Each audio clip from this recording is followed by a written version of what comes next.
So, we are back from our 2-month and 3-day trip to Key West and back.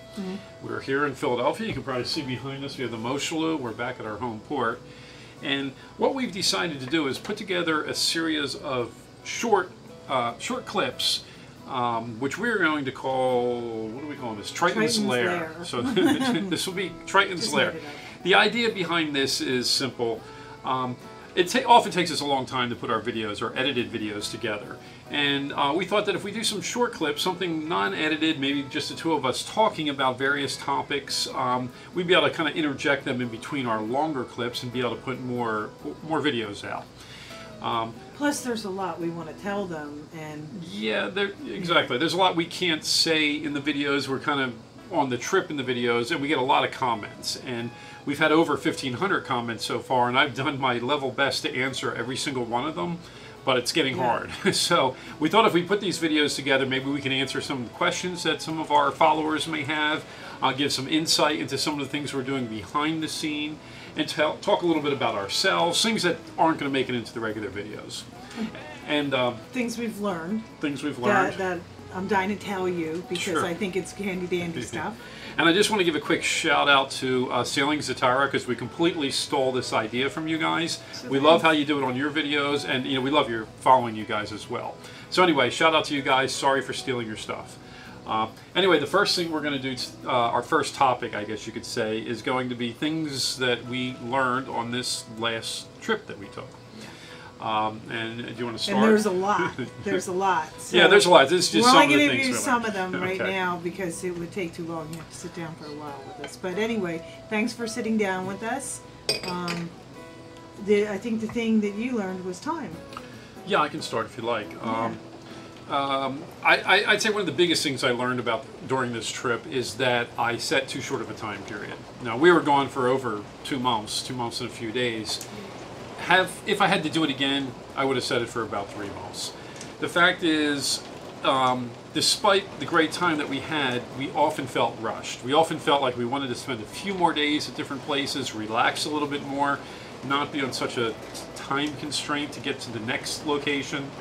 And I really do wish I had spent more time on this. I would have spent more time, and you'll see through our videos that we're kind of moving along, and it would have been nicer if we could have just taken it a little bit easier. So I'd say that's the biggest thing I learned. The next time I plan a trip, I'm going to give it even more time than I thought. And I thought 2 months was going to be a lot of time. It apparently wasn't for I guess it was almost a 3,000-mile trip. 3 months would have been better. So that was one of the important things I learned. Because there's a couple of ports we wanted to stay in longer, but we were in a rush on time constraints, which that's a shame. But we'll see them again and spend longer with them. Sure.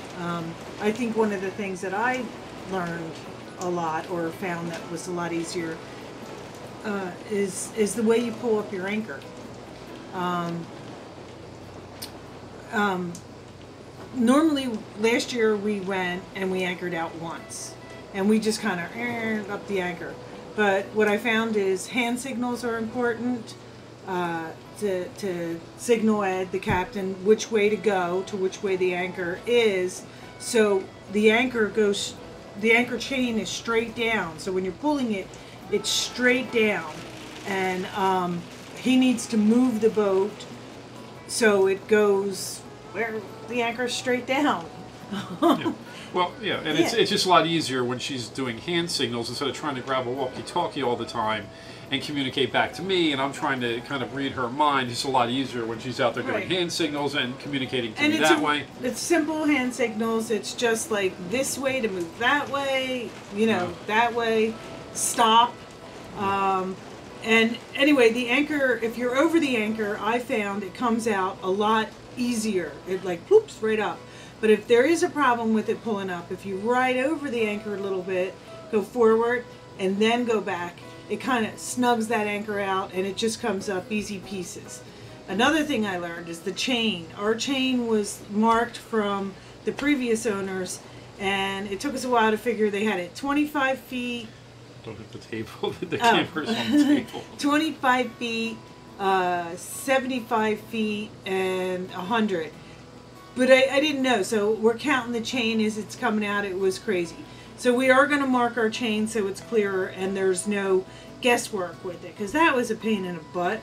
But what about setting the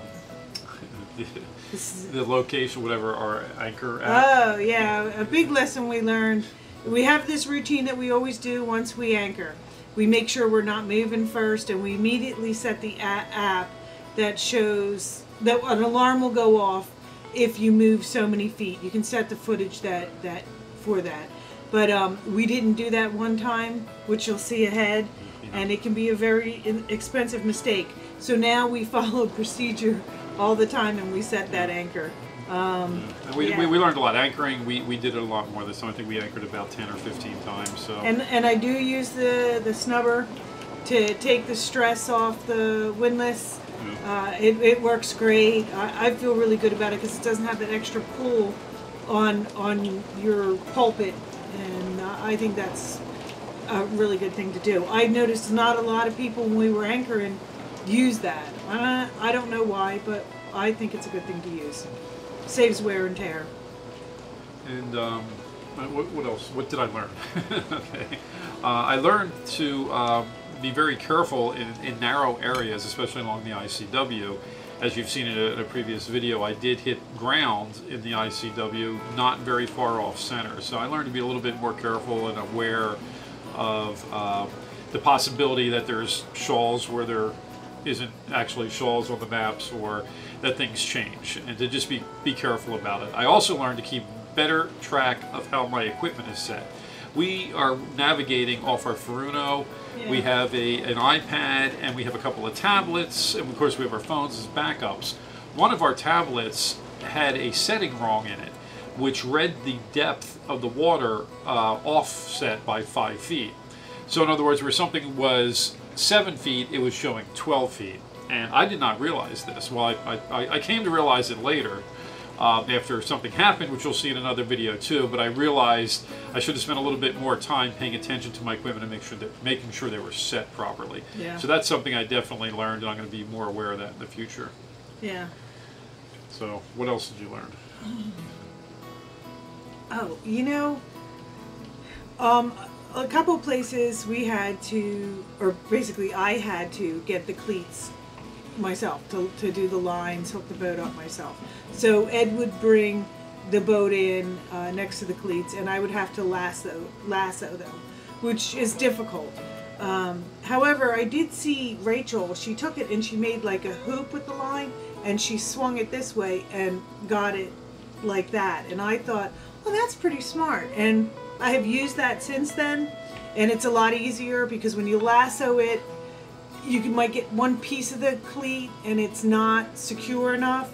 But the way this loopy thing, which has a big loop like this, and you swing it, grabbing it and throwing it and getting the line, you got a pretty good hook on it.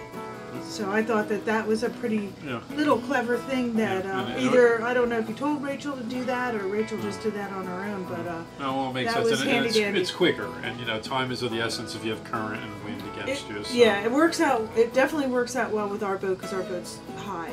So. Another thing I learned navigating this time was that I did not need to hail as many bridges. I found that if I put my antennas down and I pay attention to the water line, I was able to get under probably maybe 4, 5, 6 bridges that in the past I'd actually hailed because I was too nervous about it. So that can be important. You know, for you guys who have sailboats, it doesn't really matter. You're hailing the bridge anyway. So our boat has a 24-foot air draft. And we find that a lot of the bridges, they have the markers on the side saying how many feet to the what they would call low steel. So it might say 21 foot on the side, but that means the low steel. And a lot of the bridges have an arch, so that you may find that low steel, and the difference between that and the top of the arch is 4 feet. Yeah.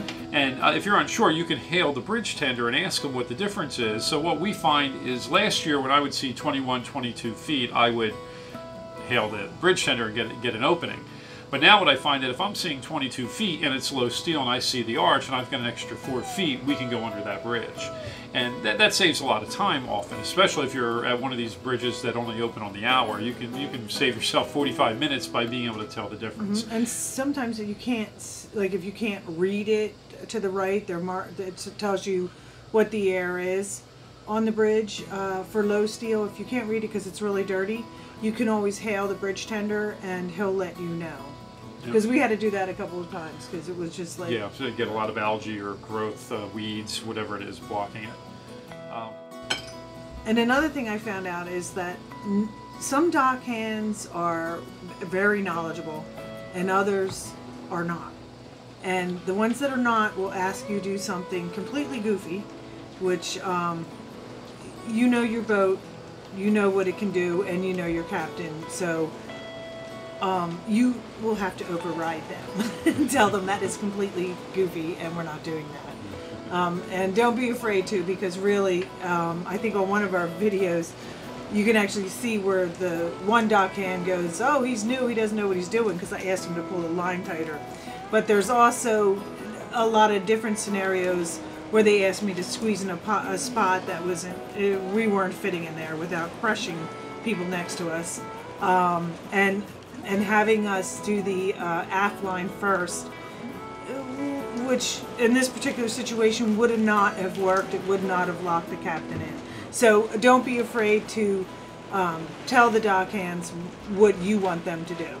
Yes, you have to know your boat, you know, and you have to have communication between you and the first mate. I mean, when she's doing the line, she's in charge. If she wants me to do something, I am going to do it because I know she's there next to the dock. She sees what's going on, so I count on her. Now, having said that, as the captain, I can override things if I think there's something that she's not seeing. But basically, I need to trust her. She needs to trust the dockhands to a degree, but she's going to be the person ruling when it comes to deciding whether or not this approach is going to work. This is the cleat we're going to tie to. That's a spot I can fit into. You know, I basically acquiesce to her judgment on that. So she's right. Just, you know, use your head and don't be afraid to tell the dockhands that they're wrong and you know what you need to do. Yeah, because in that one scenario, the dockhand wanted me to hook up the aft line, which I was just talking about, which would not have locked us in from going backwards.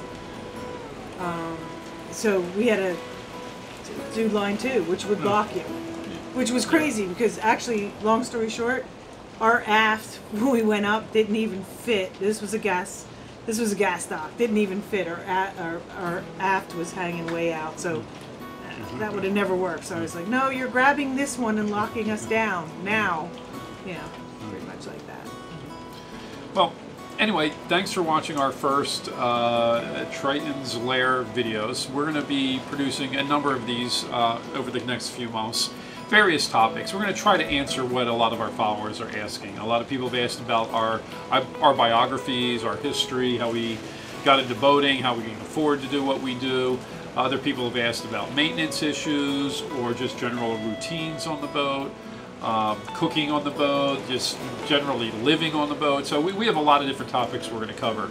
And we look forward to producing them, and we'll try to get them out periodically and put them in between our trip videos, which we are currently working on editing. And hopefully it's information that you can use, because I know when we first started, I was looking for videos on certain things, especially with the powerboat, and I couldn't find anything. So these are basically information that I wish we had when we started. So hopefully you can use that and find it handy dandy. Well, roger that. Roger that. Cheers. Cheers. Thanks for joining us.